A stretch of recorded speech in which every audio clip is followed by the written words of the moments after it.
Hi, welcome to our channel of IGNOU Audiobooks, Indira Gandhi National Open University, School of Computer and Information Sciences, SOCIS, Master of Computer Applications, MCA, New. Semester 3, MCS 226 Data Science and Big Data. Block 1 Basics of Data Science. Unit 2 Portability and Statistics for Data Science. 2.0 Introduction. In the previous unit of this block, you were introduced to the basic concepts of data science, which include the basic types of data, basic methods of data analysis and applications and life cycle of data science. This unit introduces you to the basic concepts related to probability and statistics related to data science. It introduces the concept of conditional probability and Bayes theorem. It is followed by discussion on the basic probability distribution, highlighting their significance and use. These distributions includes binomial and normal distributions, the two most used distributions from discrete and continuous variables respectively. The unit also introduces you to the concept of sampling, distribution and central limit theorem. Finally, this unit covers the concepts of statistical hypothesis testing with the help of an example of correlation. You may refer to further readings for more details on these topics, if needed. 2.1 Objectives. After going through this unit, you should be able to compute the conditional probability of events, use Bayes theorem in problem solving, explain the concept of random variable, explain the characteristics of binomial and normal distribution, describes the sampling distribution and central limit theorem, state the statistical hypothesis, and perform significance testing. 2.2 Probability. Probability is a possible measure of occurrence of a specific event amongst a group of events, if the occurrence of the events is observed for a large number of trials. For example, possibility of getting 1 while rolling a fair die is 1/6. You may please note that you need to observe this event by repeatedly rolling a die for a large number of trials to arrive at this probability, or you may determine the probability subjectively by finding the ratio of this outcome and the total number of possible outcomes, which may be equally likely. Thus, the probability of an event A can be computed using the following formula. P(A) equals number of outcomes in the set of all possible outcomes that result in event E upon number of outcomes in the set of all possible outcomes. In the equation above, the set of all possible outcomes is also called sample space. In addition, it is expected that all the outcomes are equally likely to occur. Consider that you decided to roll two fair dice together at the same time. Will the outcome of first die will affect the outcome of the second die? It will not, as both the outcomes are independent of each other. In other words, both the trials are independent if the outcome of the first trial does not affect the outcome of second trial and vice versa, else the trials are dependent trials. How to compute the probability for more than one events in a sample space. 2.2.1 Conditional probability. Conditional probability is defined for the probability of occurrence of an event when another event has occurred. Conditional probability addresses the following question. Given two events X and Y with the probability of occurrences P, X, and P, Y, respectively, what would be the probability of occurrence of X if the other event Y has actually occurred? Let us analyze the problem further. Since the event Y has already occurred, therefore, sample space reduces to the sample space of event Y. In addition, the possible outcomes for occurrence of X could be the occurrences at the intersection of X and Y, as that is the only space of X, which is part of sample space of Y. Figure 1 shows this with the help of a Venn diagram. Figure 1, the conditional probability of event A given that event B has occurred. Look at the screen. 2.2.2 Bayes theorem. Bayes theorem is one of the important theorem which deals with the conditional probability. Mathematically, Bayes theorem can be written using equation 6 as P x y into P y equals P y x into P x. Example 3. Assume that you have two bags, namely bag A and bag B. Bag A contains 5 green and 5 red balls, whereas bag B contains 3 green and 7 red balls. Assume that you have drawn a red ball. What is the probability that this red ball is drawn from bag B? In this example, let the event X be drawing a red ball. The probability of drawing a red ball can be computed as follows. You may select a bag and then draw a ball. Therefore, the probability will be computed as probability of selection of bag A, probability of selection of red ball. In bag A, probability of selection of bag B, probability of selection of red ball in bag B. Let the event Y be selection of bag B from the two bags, assuming equally likely selection of bags. Therefore, P, bag B, equals 1/2. In addition, if bag B is selected, then the probability of drawing red ball P, red, bag B, equals 7, 10, as bag B has already been selected and it has 3 green and 7 red balls. As per the Bayes theorem, P, bag B, red, equals P, red, bag B, into P, bag B, upon P red. P, bag B, red, equals 7/10 into 1/2 upon 3/5 equals 7/12. Bayes theorem is a powerful tool to revise your estimate provided a given event has occurred. Thus, you may be able to change your predictions. 2.3 Random variables and basic distributions. In statistics, in general, you perform random experiments to study particular characteristics of a problem situation. These random experiments, which are performed in almost identical experimental setup and environment, determine the attributes or factors that may be related to the problem situation. The outcome of these experiments can take different values based on the probability and are termed as the random variables.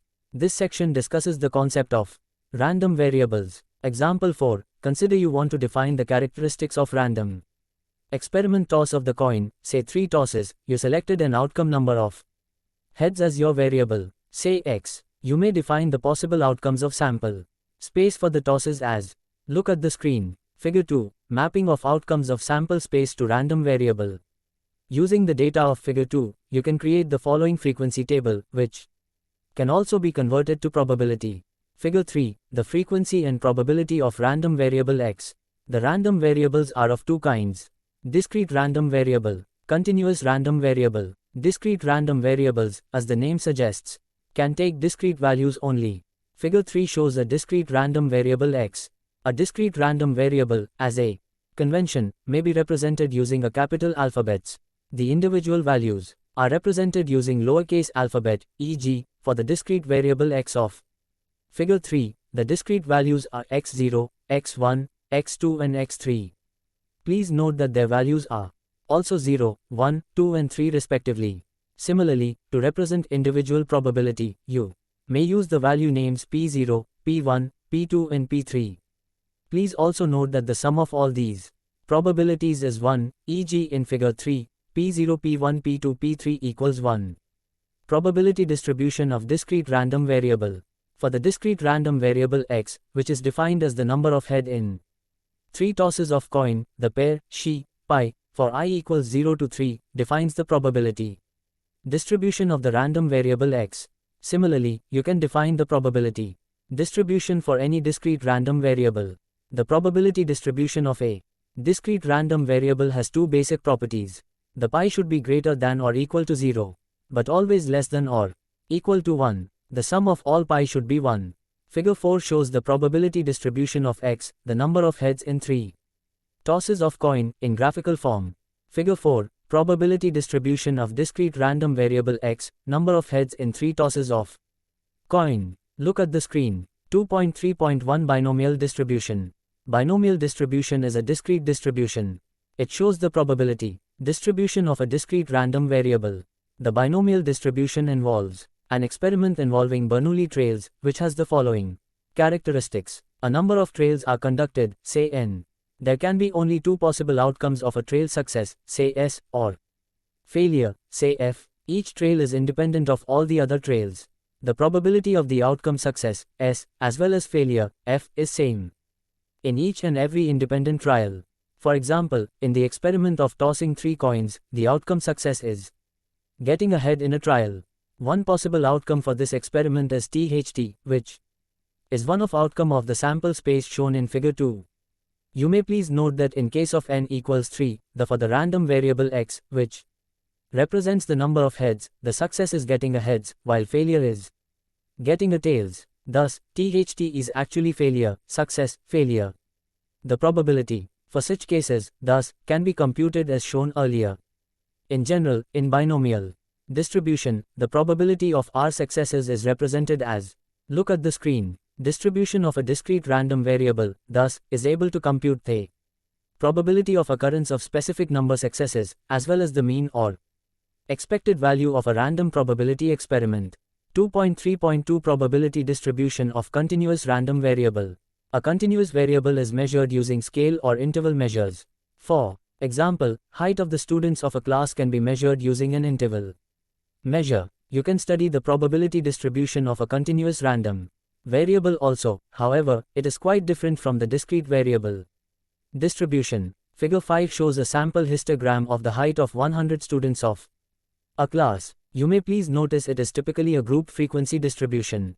Look at the screen. Figure 5, histogram of height of 100 students of a class. The mean of the height was 166 and the standard distribution was about 10. The probability for a student height is in between 165 to 170, interval is 0.27. In general, for large data set, continuous random variable distribution is represented as a smooth curve, which has the following characteristics. The probability in each interval would be between 0 and 1. To compute the probability in an interval, you need to compute the area of the curve between the starting and end points of that interval. The total area of the curve would be 1, 2.3.3, the normal distribution. An interesting frequency distribution of continuous random variable is the normal distribution, which was first demonstrated by a German scientist C. F. Gauss. Therefore, it is sometimes also called the Gaussian distribution. The normal distribution has the following properties. The normal distribution can occur in many real-life situations, such as height distribution of people, marks of students, intelligence quotient of people, etc. The curve looks like a bell-shaped curve.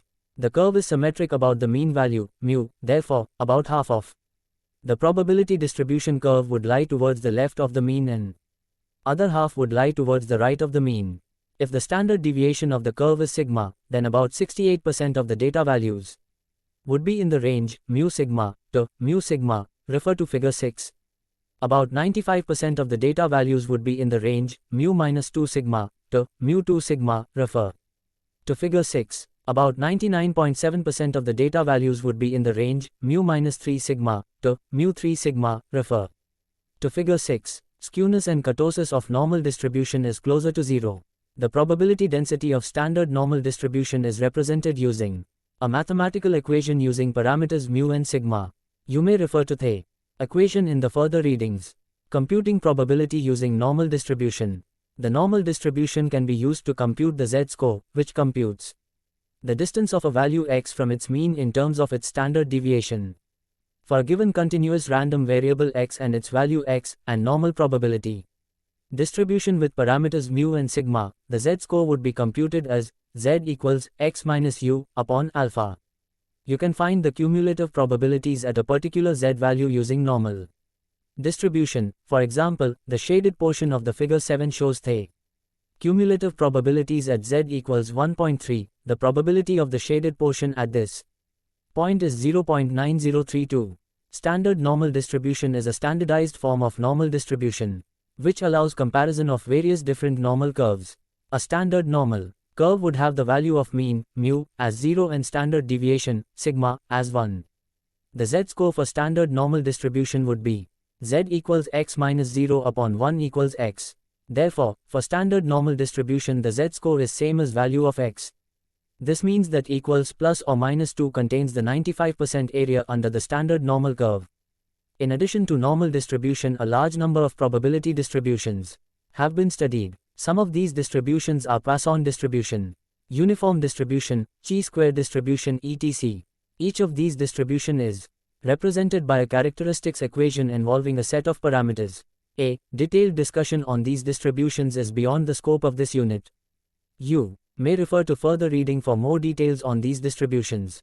2.4 Sampling distribution and the central limit theorem. With the basic introduction, as above, next we discuss one of the important aspect of sample and population called sampling distribution. A typical statistical experiment may be based on a specific sample of data that may be collected by the researcher. Such data is termed as the primary data. The question is, does the statistical results obtained by you using the primary data can be applied to the population? If yes, what may be the accuracy of such a collection? To answer this question, you must study the sampling distribution. Sampling distribution is also a probability distribution. However, this distribution shows the probability of choosing a specific sample from the population. In other words, a sampling distribution is the probability distribution of means of the random samples of the population. The probability in this distribution defines the likelihood of the occurrence of the specific mean of the sample collected by the researcher. Sampling distribution determines whether the statistics of the sample falls closer to population parameters or not. The following example explains the concept of sampling distribution in the context of a categorical variable. Example 5. Consider a small population of just 5 persons who vote for a question. Data science be made the core course in computer science? Yes, no. The following table shows the population. Look at the screen. Please notice the nature of the sampling proportions distribution. It looks closer to normal distribution curve. In fact, you can find that out by creating an example with 100 data points and sample size 30. Given a sample size n and parameter proportion p of a particular category, then the sampling distribution for the given sample size would fulfill the following. Mean proportion equals p14a. Standard deviation equals whole under root p into 1 minus p upon n14b. Let us extend the sampling distribution to interval variables. Following example explains different aspects sampling distribution. Example 6. Consider a small population of age of just 5 persons. The following table shows the population. Figure 8. A hypothetical population. Look at the screen. Given a sample size n and population mean mu, then the sampling distribution for the given sample size would fulfill the following. Mean of sample means equals u15a. Standard deviation of sample means equals alpha upon root n15b. Therefore, the z-score computation for sampling distribution will be as per the following equation. Note, you can obtain this equation from equation 13, as this is a distribution of means. Therefore, x of equation 13 is x bar, and standard deviation of sampling distribution is given by equation 15b. Please note that the histogram of the mean of samples is close to normal distribution. Such exponentiations led to the central limit theorem, which proposes the following. Central limit theorem. Assume that a sample of size is drawn from a population that has the mean mu and standard deviation sigma. The central limit theorem states that with the increase in n, the sampling distribution, i.e. the distribution of mean of the samples, approaches closer to normal distribution. However, it may be noted that the central limit theorem is applicable only if you have collected independent random samples, where the size of sample is sufficiently large, yet it is less than 10% of the population. Therefore, the example 5 and example 6 are not true representations for the theorem, rather are given to illustrate the concept. Further, it may be noted that the central limit theorem does not put any constraint on the distribution of population. Equation 15 is a result of central limit theorem. Does the size of sample have an impact on the accuracy of results? Consider that a population size is 100,000 and you have collected a sample of size n equals 100, which is sufficiently large to fulfill the requirements of central limit theorem. Will there be any advantage of taking a higher sample size, say n equals 400? The next section addresses this issue in detail. 2.5 Statistical hypothesis testing.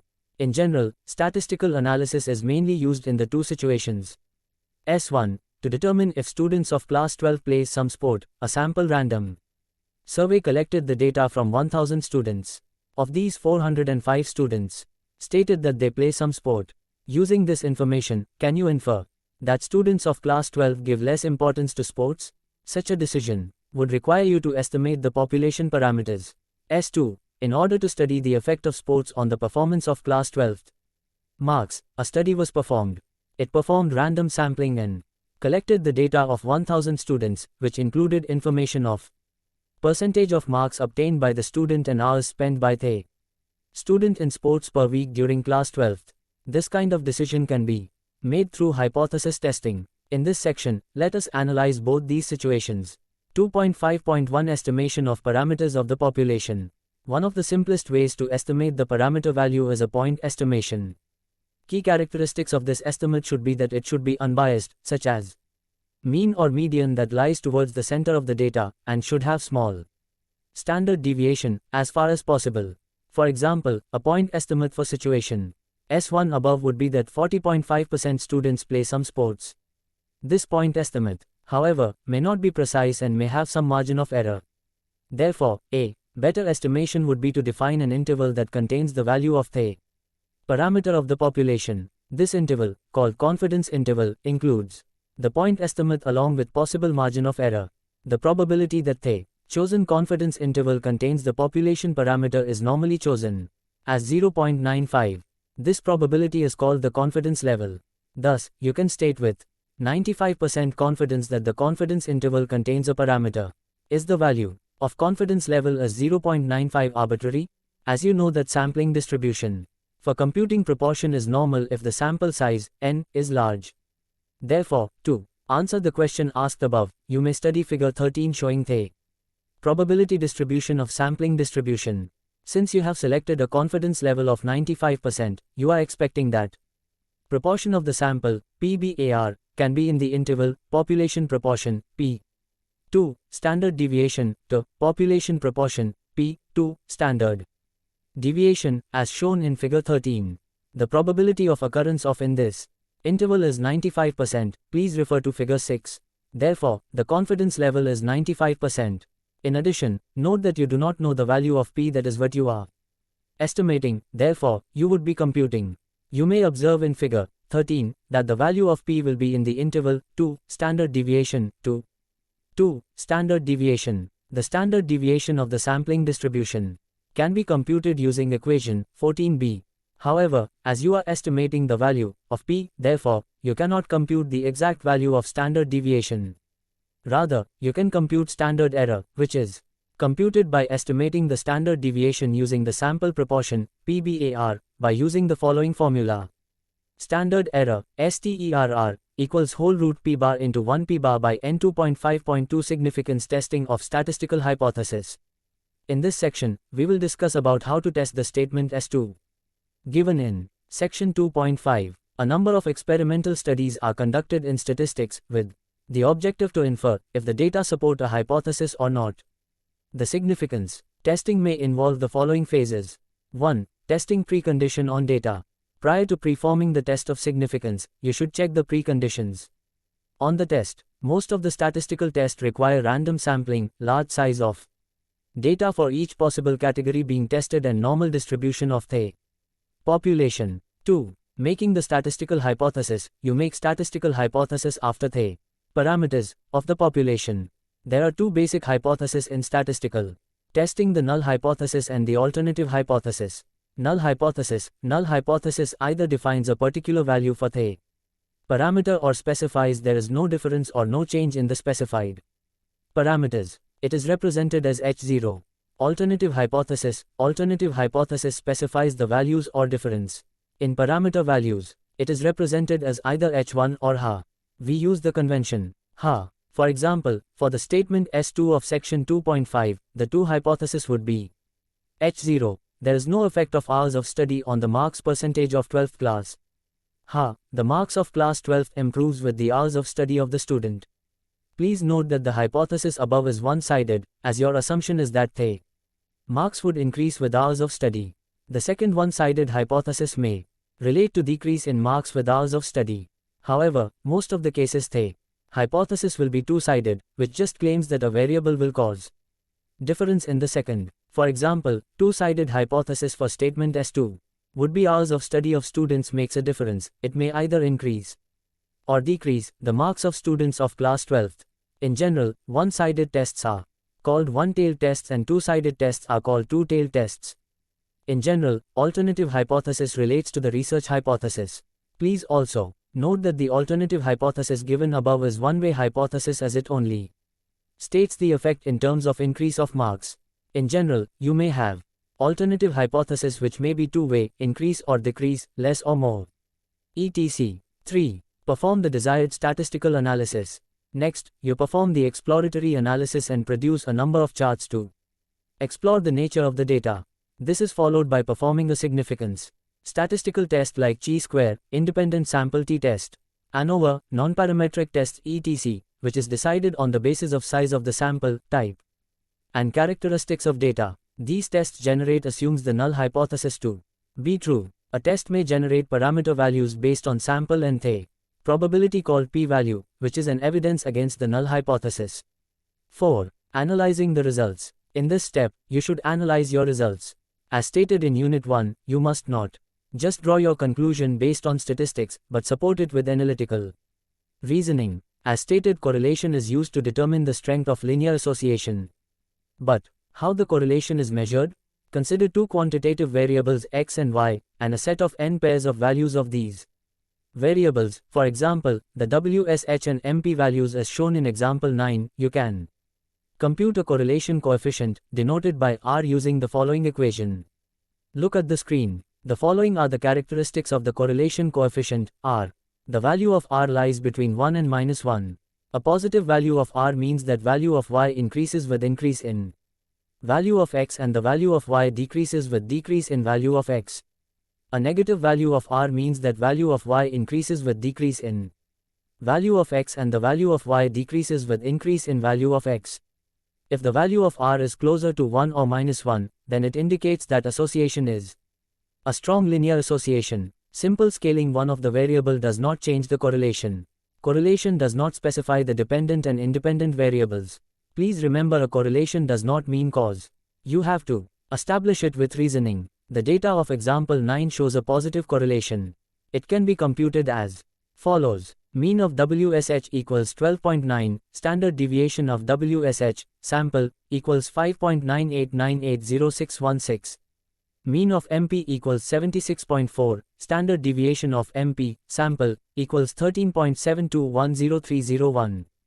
As the linear correlation between WSH and MP variables is strong, therefore, you may like to find a line, called linear regression line, that may describe this association. The accuracy of regression line, in general, is better for higher correlation between the variables. Single linear regression. A single linear regression predicts a response variable or dependent variable, say y, using one explanatory variable or independent variable, say x. The equation of single linear regression can be defined by using the following equation. Y predicted equals ABX, 17. Here, y predicted is the predicted value of response variable, y, x is the explanatory variable, a is the intercept with respect to y, and b is called the slope of the regression line. In general, when you fit a linear regression line to a set of data, there will be certain difference between the y predicted and the observed value of data, say y observed. This difference between the observed value and the predicted value, that is, y observed, y predicted, is called the residual. One of the most used method of finding the regression line is the method of least square, which minimizes the sum of squares of these residuals. The following equations can be used for computing residual. Equals VWH, x, 0 minus a, 05 tu, 0, 18. The objective of least square method in regression is to minimize the sum of squares of the residual of all the n observed values.